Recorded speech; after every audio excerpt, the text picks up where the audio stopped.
Dans une opération minutieusement préparée, les éléments de la Brigade de recherche et d'intervention, BRI, relevant du service de la police judiciaire de la sûreté de la wilaya de Béjaïa, ont réussi à mettre fin aux activités illégales d'un réseau criminel spécialisé dans la falsification de documents officiels, notamment des dossiers de demande de visa France pour Algériens.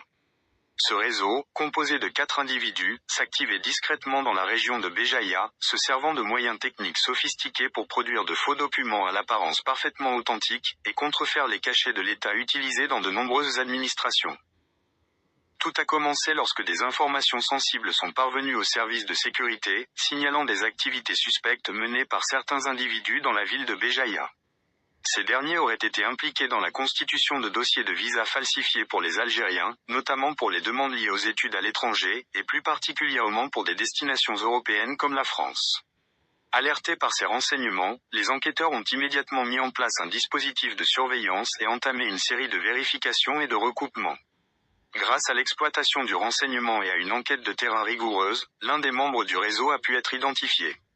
Il a été arrêté près de son domicile, situé au village de Tagzouit, à Béjaïa, alors qu'il se trouvait en compagnie d'un autre suspect également recherché.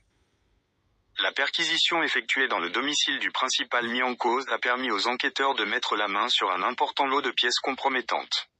Pas moins de 21 comprimés de prégabaline, un psychotrope classé parmi les substances contrôlées, ont été découverts. Mais surtout, les forces de l'ordre ont trouvé 25 dossiers de demande de visa entièrement falsifiés, destinés à des pays européens, dont la France. Ces dossiers comprenaient de fausses attestations, relevés de notes, certificats de scolarité, et autres documents censés prouver l'authenticité des demandes.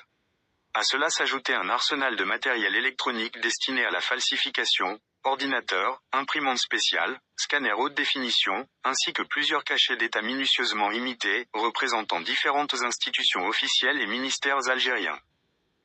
Les suites de l'enquête ont permis d'identifier les 3 autres membres du groupe, qui ont été rapidement interpellés et placés en garde à vue.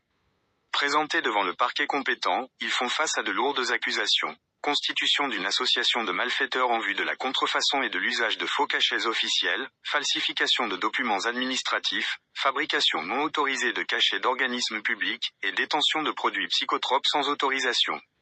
Le parquet a décidé de les poursuivre en comparution immédiate. À l'issue de l'audience, un mandat de dépôt a été émis à l'encontre des 4 suspects.